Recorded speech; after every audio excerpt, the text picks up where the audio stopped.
with us. He's at Paramount Capstone. Capstone. See, I've known you so long. You've been at you've functionally right. been at all of them. That's right. I'm sorry, at Capstone. And you've been doing for a number of years. I've known about it certainly for 10 years. You can tell us how long. You've been doing an annual report looking at the trends in commercial real estate in Rhode Island, especially Providence. Talk a little bit about how long have you been doing it, first and foremost? 30 years. 30 years you've been doing this report? 30 years, yeah. And it is kind of the benchmark for this marketplace as to what's the saturation, what are the trends, what are the opportunities, where the pricing is. And it really gives, I think, for us as journalists, a really good insight. Forget what the fluff is out there about really where the opportunities are for the Rhode Island economy to grow and what are some of the challenges.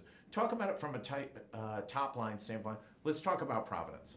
Well, Providence has had a lot of development lately, primarily in the apartments and the hotels. Right.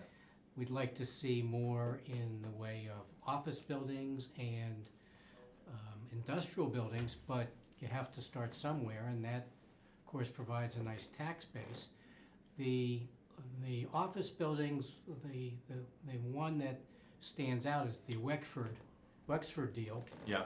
and so they And they are pounding that building up. The steel's up in, just 2-3 months. right, and that's they don't have it all filled yet, but that's build it and they will come. And it's the same thing with the power plant. The power plant, a cooperation between Brown and University of Rhode Island and the nurses it's a gorgeous building. And Yeah. That's a very successful project also. Well, and it being right across the street from Brown Medical School, now that it's moved down from College Hill down into the Jewelry District, that's hopefully going to create a little bit of a smirk down in that area. Wexford's going up fast and furious. We've written a lot about it. Some big promises. Hopefully some of them will come to fruition. But that also creates a lot of vacancy. We are right here in the shadow of the Superman building. Right. A building that's probably going to cost $100 million to rehab. What's your prediction on that building? Well, when you look at that building, and you're right, it could be $100 million. I don't think there's any private entity that's going to come in there without some state assistance. The floor plates and the condition of the building is such that without the high rents that you get in Boston, Yeah. it's almost impossible to redevelop. If you've been to Boston, especially in the Seaport area or out towards Somerville, downtown Boston, there's no cranes because there's not literally an inch to build on. I mean, every single thing is covered. But when you're down at the Seaport, depending on the day, there could be 20 cranes cranking out, and those rents are $50, $60, $80, $100 a square foot. Your report says, hey, listen, our rents are 18, 20, 24, 30, right? That's correct. The suburban market is in the $17 to $18 range, and you'll see some in the lower buildings of maybe $15. Yeah. Downtown, the Class A building, which would be Citizens Bank, might be $35, $36 a square foot. Yeah. And you could not build a building at those numbers and make it work. Yeah, right. Talk a little bit about, we're downtown, we're in the financial district, and there's vacancies. I Yes. mean, there's a lot of vacancies. There's retail frontage. This space that we moved our studios into was vacant for 3 or 4 or 5 years. It was the old Enterprise Rent-A-Car in good Rhode Island terms, where the Almax used to be. A couple doors down, also in this building, there's a vacancy, etc. Why aren't we getting, in this economy, with as robust as it is, why aren't we getting more energy, frenetic energy in the financial district? Well, it's people. Yeah. It's bodies. With the apartments that are downtown, the hope is that the bodies and the people will eventually spur some development and some people coming in. More than one person has said to me, boy, we'd like to have a market downtown. Yeah, right. And, there just hasn't, first of all, there isn't the square footage to do it, but second of all, the critical mass of people is Right. not here yet. And Close, but it's coming. it's close. It's coming. I think there's 4,500 people that live in the downtown area, something in that range. Superman seems to be absolutely critical to return kind of an economic business vibrancy down here. I had Merrill Brown, and he's on our board. He was the founder of MSNBC and Court TV. We were walking across Kennedy Plaza a couple of years ago. It's about 8:30 in the morning. He had come in the night before. He was staying at the Biltmore. He said, God, I walked around the city. The architecture's just amazing. We're walking across Kennedy Plaza, and he looks at me and goes, where are your people? It's 8:30 in the morning in the downtown, and there literally was virtually no one in downtown Providence. Do we have to get that one big employer to spark it, or do we need to get 10 medium-sized? I mean, listen, you've leased and sold more than one building in your career? How Yep. many? Oh, over 300. Over 300. And you get a sense of, I mean, you're the organic basic level of economic indicators. I mean, if there's one industry in the state, is the commercial real estate market really knows it better than anything else. What do we need to do to sort of spark this? And is Wexford and 195 more of a death nail over to, or do the two work symbiotically? No, I think the two of them, work hand in hand. If that becomes successful, then the hope is that other companies will come and say, oh, well, they've been successful. And maybe that one company, I don't see one company taking the whole Superman building. Yeah, of course I not. mean, that's 365,000 square Yeah. feet. Right. But maybe it's top floors of a hotel, the next few floors of apartments, and then maybe some Couple office employers, spaces, yeah. So, maybe it has to be done floor by floor in order to take it to the next step. But again, unless you have somebody coming in that says, this is what I'm going to do there, I just don't see it at this point. And are you seeing any trends? Are you seeing, I'm not sure how you measured how many times your phone rings, but is this year busier than last year? Is 17 busier than 17, or is it just a slow improvement in the market? Well, if you look at 12, 13, and 14, Yeah. as opposed to 15, 16, and 17, the last 3 years were better than those previous three. Right. Significantly. Yeah. And virtually every broker in the state had a very, very good year.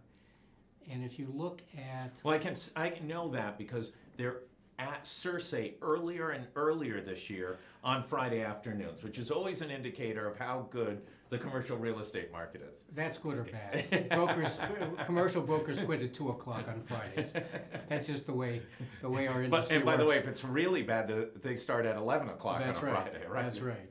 But the first 6 weeks of 2018 were 10% better than 2017. Yeah, So it's still good, yeah, but you have a small market. Your demand is not what you get in some of the other metropolitan areas, but there's also low inventory on all phases. yeah. And we don't have a lot of space that's vacant right now, especially for manufacturing anywhere in the Providence area. There's virtually nothing, right? There's not a lot, no. Yeah. The vacancy factor is about 8%. Yeah, And when I say 8%, there's some buildings that won't be rented, yeah, you know. right.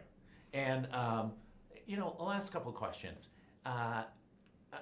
From an economic development standpoint from the state, and I'm not looking you to give a letter grade for this administration to another administration, you've seen them all. Is there anything really intriguing that this administration's done that has helped the process? And is there anything, so that's part one. Mhm. Well, the difference between this administration and recent past administrations is they have people in Commerce, Rhode Island that are banging away at the phones. Yeah, And each has a particular sector they work on, and they they're making some hits, and people. They got Infosys, right? That was functionally a cold call. That's right. Right. And that's what they're doing. They're Yeah. cold calling, and they found companies that are local but maybe have a branch in Cambridge and want to use have office space where it's near the train station. Right. So yeah, they're trying. I mean, it's hard. It's hard work. Second part, and then I got one more. Second part is, if you magic wand, you take over Commerce RI, what's the suggestion you'd implement? What's the thing that you'd put on the table that you think would make a difference to help grow the Rhode Island economy? Well, there's really nothing. There's no magic wand here. What they're doing, I agree We with. just gave you a magic wand. You're not going to use it? It's like kind of like, you know, you got the magic beans or you got the 3 wishes. You're going to throw away the magic wand. Well, I'm not the Wizard of Oz. But if you look at what we have to offer, and we have limited resources. Yeah. You know, we're giving tax credits and we're giving work credits, and those are what's bringing some of these companies like GE, Johnson & Johnson, and Virgin Plus. Yeah. These are the companies that are taking advantage of it. Other companies or other states are giving cash. Yeah. We just don't have that ability. But they're doing as well as you can expect under the economic. Last question. You know, we've been tethered to the Boston economy in one way or the other a little bit. Mm-hmm. Why isn't, when you've got rents of $80 and $100, why aren't we seeing some companies bust out of Boston and just say, hey, listen, I can drop literally $1 million, $2 million to my bottom line by going to a place like Providence? Is it just we don't have the talent? Is it stigma? What is it, and how do we fix it? Well, first of all, I don't think we have necessarily the infrastructure for the office space Yeah. that these people want. And when I say that, they look for big floor plates. Yeah. You know, maybe 25,000 square feet, and we don't have that kind of facilities down here. People don't want to be on elevators. They don't want to be in elevators, and candidly, some of these companies, it's not about the money, as you said. It's access to the talent. Yeah. And while we have talent down here, there's just so much more up there, and that's why they're there.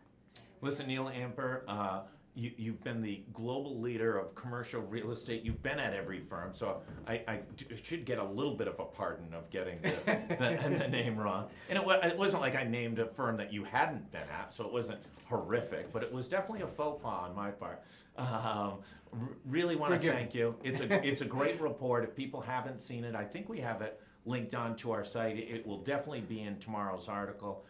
It's really insightful. I think it peels back some of the insights into really what the state of Rhode Island's economy is.